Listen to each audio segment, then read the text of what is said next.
que tem mais nesse momento no Brasil é casa de apostas, não é verdade? Mas tem muitas delas fora da lei. Mas uma das casas que está regularizada e pronta para atender você dentro da legislação brasileira é a 1xBet. Apenas maiores de 18 anos estão autorizados a entrar e fazer o cadastro. Coloque todos os seus dados, use a palavra Vascaínos e se divirta com as partidas na Liga de Futebol Brasileiro e também no exterior. A 1xBet é uma das casas mais antigas e que com certeza o tempo garante muita confiança. Sendo ela patrocinadora de grandes clubes, entidades esportivas e campeonatos pelo mundo. Sempre ao seu lado e sempre avisando. Não se esqueça, o link está no primeiro comentário fixado. Divirta-se com responsabilidade, tendo mais de 18 anos. É a 1xBet, parceira do canal Atenção Vascaínos. Salve, torcedor vascaíno! Bom dia! É um prazer estar com você por aqui nessa segunda-feira pela manhã, semana de Natal. Eu, particularmente, gosto muito dessas datas, das confraternizações, do verdadeiro sentido do Natal. E olha, torcedor, que eu vejo que o Vasco está tentando aí de alguma maneira trazer alguns presentes para o seu torcedor. O torcedor vascaíno, quando se fala em presente de Natal, desde o escudeiro, fica um pouco receoso. E hoje eu quero trazer uma resenha aqui sobre zagueiro. Sim, essa posição que o Vasco tanto precisa e de alguns nomes que são especulados para poder chegar em São Januário. Antes de eu começar a minha resenha por aqui, eu vou pedir um favor para você. Deixe o dedão no like, compartilhe esse vídeo nas suas redes sociais, que eu tenho certeza que pelo menos um grupo de Vasco, você que está aí me assistindo, tem. Então, se você tiver a possibilidade de fazer esse vídeo chegar a mais pessoas, eu agradeço e agradeço bastante. Então, torcedor vascaíno, o Vasco busca, de alguma maneira, reforçar a sua zaga. Não para menos, um setor que no ano de 2024 foi muito criticado. E o engraçado é que lá no início do ano, em janeiro, talvez se perguntasse aí ao torcedor vascaíno qual o setor que o Vasco estava melhor servido, todo mundo responderia a zaga. Infelizmente, durante a temporada, os zagueiros do Vasco não conseguiram se firmar em nenhum momento. Chegou um determinado período da temporada que a gente sempre imaginava que o melhor zagueiro do Vasco era aquele que estava sentado no banco, aquele que estava do lado de fora. Absolutamente todos os zagueiros do Vasco oscilaram muito durante a temporada, tendo partidas terríveis. Não escapa ninguém. Rojas, Léo, João Vitor, Maicon, enfim, todos eles, num determinado momento da temporada, a gente teve calafrios com eles atuando na zaga. E olha que quando você traz um zagueiro e você coloca na mesa a grana que o Vasco trouxe para contratar o João Vitor, o mínimo que se esperava é que pelo menos ele pudesse se firmar. E no momento mais decisivo da temporada, no primeiro jogo contra o Atlético Mineiro, a zaga do Vasco, que iniciou aquela partida, foi Maicon e Léo. Como pode, né, torcedor? Se a gente parar para analisar, um zagueiro que custou tanta grana aos cofres, no momento mais decisivo ficou de fora. Lembrando que colecionou expulsões ridículas, que não tinha a mínima necessidade, ficou de fora, por exemplo, do jogo que o Vasco conseguiu a classificação para a semifinal da Copa do Brasil, quando foi expulso em São Januário. Enfim, é um zagueiro que eu ainda acredito, eu acho que pode render bons frutos, mas eu não tenho a certeza absoluta que o João Vitor é esse cara que merecia esse investimento todo. E durante a temporada, eu sempre fiquei batendo nessa tecla que o Vasco precisaria ir no mercado, final do ano, não contratar um zagueiro, e sim 2 zagueiros. E o Vasco já fez aí a contratação, ainda não iniciou, do Lucas, zagueiro do Juventude, que atuava ao lado aí do Danilo Boza, mas que não é esse tipo de zagueiro que a gente precisa.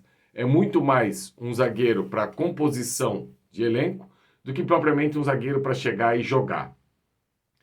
E nos últimos dias, já com a indicação do Carille, ou pelo menos com a especulação que é uma indicação do Carille, o Vasco está tentando aí 3 jogadores que em algum momento, 2 até já trabalharam com o Carille, que é o Balbuena e também o Gil, que até ia encerrar sua carreira agora no Santos e resolveu atuar por mais uma temporada. E outro nome que surgiu no dia de ontem é o do Davi Luiz, zagueiro de seleção brasileira de Copa do Mundo, que acabou não renovando com o rival. Eu, torcedor, particularmente, desses 3 nomes, o que não me desagrada é o Davi Luiz. Eu acho que o Davi Luiz, se ele tiver focado, se ele tiver bem fisicamente, um zagueiro com uma experiência na Europa, em que no rival oscilou também, mas eu vejo que muito mais pela concorrência ser muito alta do que propriamente dele não ter jogado.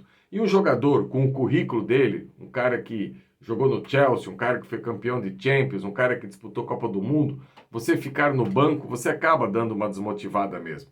Claro que não deveria ser, porque pelo salário que ele recebe, deveria estar motivado todos os dias. Mas o que eu queria deixar claro aqui, que não seria uma contratação que se eu tivesse a caneta na mão, também iria fazer. O que precisa ficar claro, eu acho que para quem comanda o futebol do Vasco, e eu vejo muita coisa semelhante entre esses 3 zagueiros. E não é só uma questão de experiência, uma questão de idade, uma questão de jogadores que já estão há um bom tempo aí no mercado. Eu vejo que todos eles chegariam no Vasco só pelo salário. E quando você fica reduzindo o seu poder para trazer o jogador só pelo salário, acontece esse tipo de coisa. Porque dificilmente você vai achar um zagueiro com uma idade boa, no auge da sua carreira, só pelo salário. Só que o Vasco, eu entendo isso, torcedor, e eu sei que não dá para ficar fazendo conta com o dinheiro dos outros. Eu não sei o que o Vasco tem para investir. Eu sei que vai entrar, em determinado momento, algum dinheiro aí na virada do ano, com a situação do Paulinho e a negociação do Palmeiras, provavelmente com a situação do Capasso, o Orediano que vai ser parcelado, vai entrar alguma coisa também. O Vasco não adiantou receitas do ano de 2025, como o Pedrinho já deixou claro em 2 coletivas, mas eu vejo que é uma posição que, se tivesse a possibilidade do Vasco mapear alguém no mercado mais novo, mais no auge da carreira, valeria sim esse esforço para botar um dinheiro em cima da mesa e trazer um zagueiro diferente. Porque eu vejo que um zagueiro diferente, ele daria uma outra cara a todo o sistema defensivo do Vasco. A gente precisa desse zagueiro, desse cara que venha, que pegue a camisa, que comande todo o setor. E a gente já teve isso nos grandes times do Vasco, em diversas oportunidades, esse zagueiro que chamava a responsabilidade e acabava resolvendo todos os problemas. Talvez o ícone desse zagueiro foi o próprio Mauro Galvão. E que, por ironia de tudo isso que eu estou falando aqui para você, torcedor, também chega no Vasco, não mais no auge na sua carreira. Já chega no Vasco com 34, 35 anos. E resolveu durante um bom período. O Mauro Galvão aí que tem 3, 4 anos de excelência com a camisa do Vasco. Talvez um Davi Luiz possa fazer isso. Eu não sei, eu vejo que isso acaba sendo a exceção e não a regra. A regra é você conseguir ir no mercado, trazer um zagueiro ou um jogador numa determinada posição mais no auge e daí sim escrever a sua história no clube.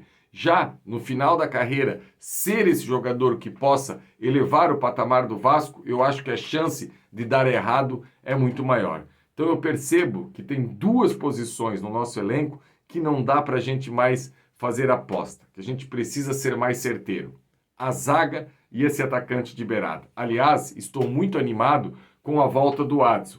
E engraçado que eu falei isso há uns 2 meses aqui no Ave Mais e também no Atenção Vascaínos, que essa parada para o Adson, para a questão física, seria importante para ele poder ganhar um pouco mais de corpo, de massa. E por ironia, nos últimos dias aí, tem aparecendo nas redes sociais um Adson gigante, um Adson realmente mais forte.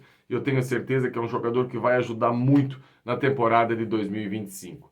Então, galera, hoje o tema principal dessa minha resenha aqui no Acorda é esse. Não sei se Davi Luiz, se Gil, se Balbuena. O que eu sei é que se o Vasco tivesse o mínimo de possibilidade de fazer um investimento maior, o Vasco deveria na zaga, porque é um setor da nossa equipe que a gente viu que a gente sofreu demais. muitos jogos esse ano, a gente levou muitos gols e eu não tenho dúvida nenhuma que se a gente tivesse um zagueiro de melhor qualidade, muita coisa poderia ter sido evitada e quem sabe poderíamos ter chegado a uma Libertadores da América e quem sabe até um pouco mais longe na Copa do Brasil.